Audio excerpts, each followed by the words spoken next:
Happy Tuesday, scientists. Today for our science lesson, you're going to need a box of crayons, scissors, your highlighters, pencil, science notebook, and your yellow science resource folder.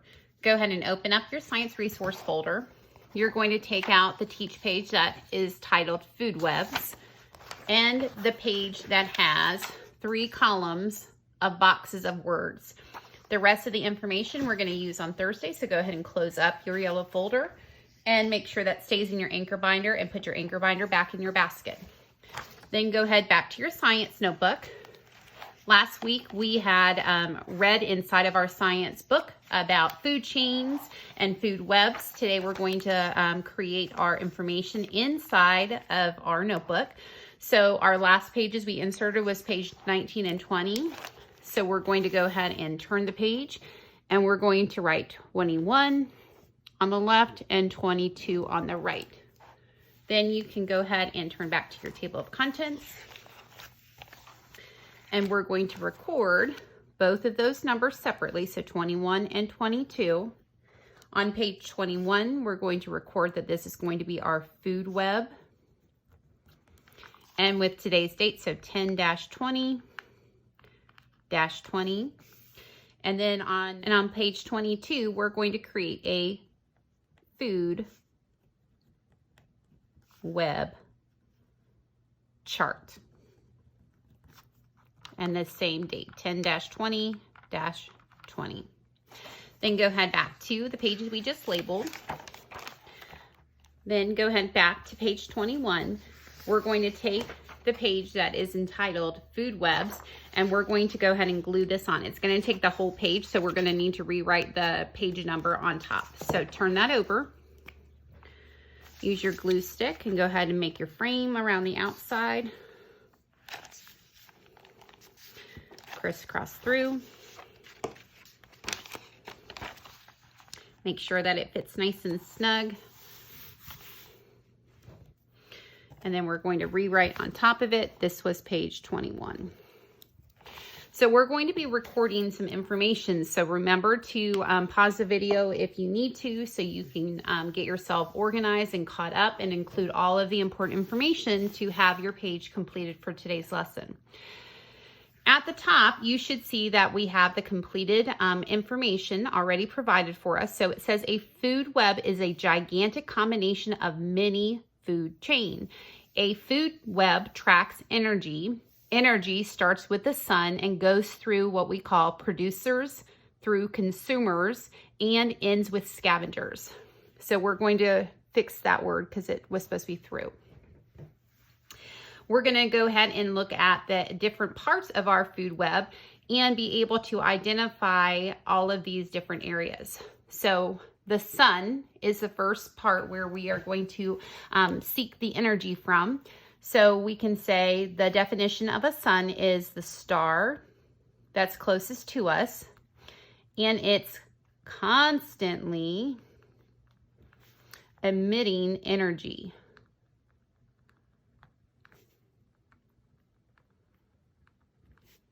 And we say that the energy sampling is about 10,000. It produces a lot of energy. Producers, and examples of some producers could be plants. We can say they're fruit, vegetables, and also roots.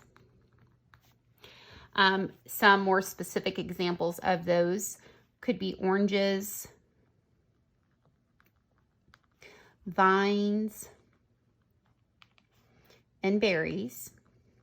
So all the information that we're going over today, we talked about last week when you read your lesson in your science notebook. So this should be a review of the different aspects of a food chain.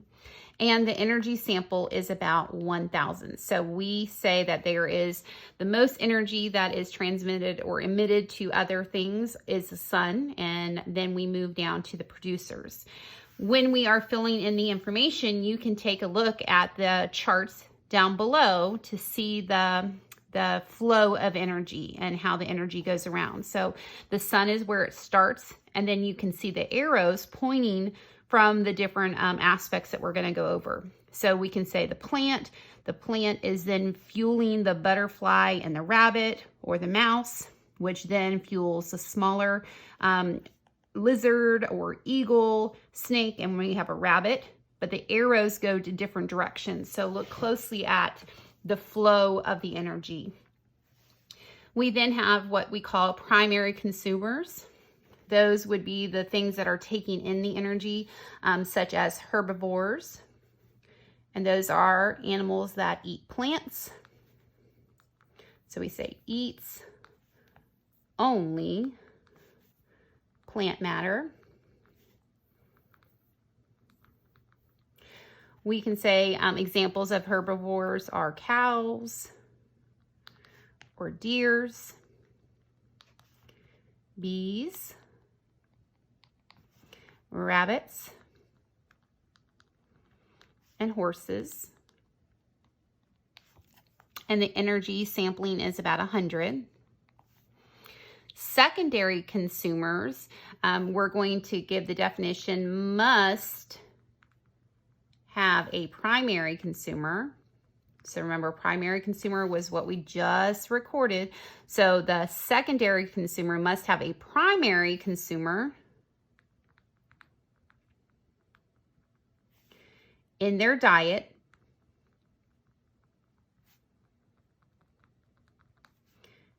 and it can be carnivorous, so eating meat, or an omnivore, meaning they eat meat or plants.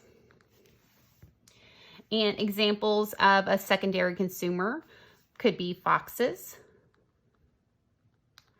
or snakes. We can say spiders, skunks,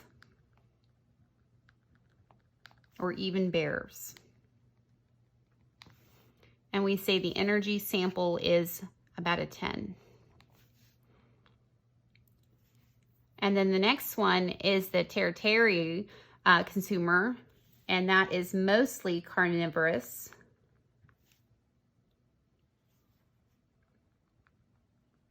So they mostly eat meat, which are other animals. So eat any other animal.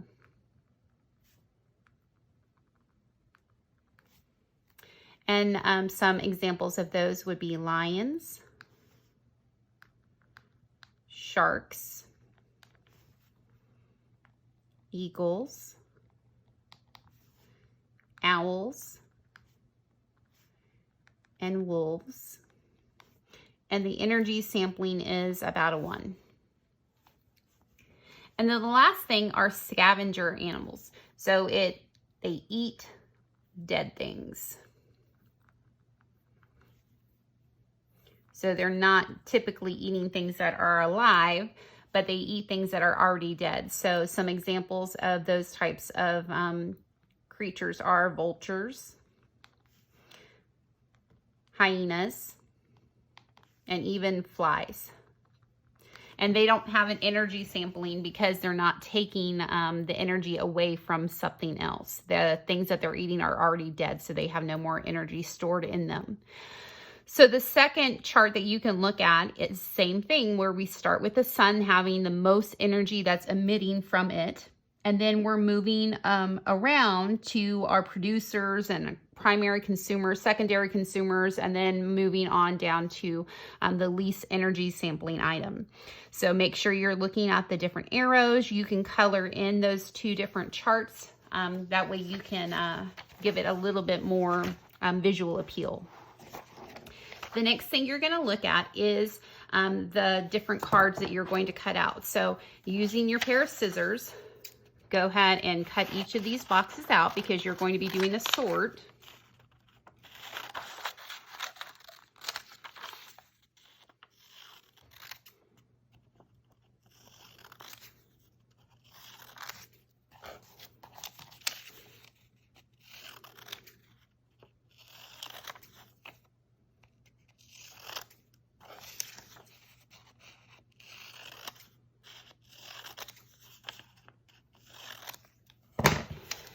And within your sort, you are going to be creating 3 different titles. So on the left, we said the energy starts with the sun and then goes through producers, through consumers, and they end with scavengers. So looking at our different areas, we said producers, consumers are the 3 in the middle, and then scavengers. So you are going to create 3 sections. You can create 3 columns if you want to, or you can have 3 sections that are going side to side, so rows. I would suggest doing something with your colors to make it a little bit more visually appealing. So Mrs. Ling is going to get out my crayons, and I'm going to title them the 3 sections. So we're going to say producer, consumer, scavenger. So we're going to say producer,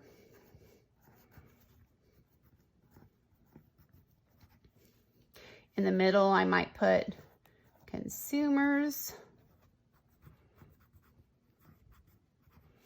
and at the bottom I'm going to write scavengers.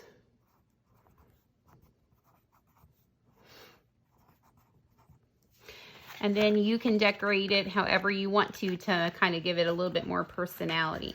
So you can underline it in a creative way. You could, let's see. So I'm just trying to find something else to do. You can use a different color to kind of give it a little bit of definition. So you have 3 sections, whatever you would like to add your own creativity to your sorting of your items. So once you're done creating those, you're going to use your cards you just sorted, and you're going to determine where the words actually lie depending on the definition. So remember to go back to the left side to look at examples of the producers, consumers, and scavengers, definitions of each of them, and then you're going to sort it according to where you think it belongs. Once you have sorted them into the 3 sections, you can use your scissors and kind of cut it down so it's a little bit smaller, since we only have a notebook size page to glue them down. So if you want to take off the majority of the white space, that way it saves you some room, make it tiny, and then decide where it actually goes. So we might put the cactus at a producer because it's a type of plant, and we might say that their consumers are going to eat it. So you could glue it down. Once you've glued down all of your words, you can then use crayons to kind of make a border or whatever it is to make it a little bit more bright.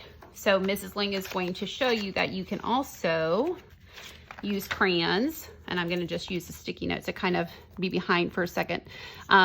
Color in the background, a light color. Don't do this with a dark color where we no longer can read the words, but you could use a crayon, no markers, to kind of fill in the white space so it's a little bit brighter, and then you can glue it down.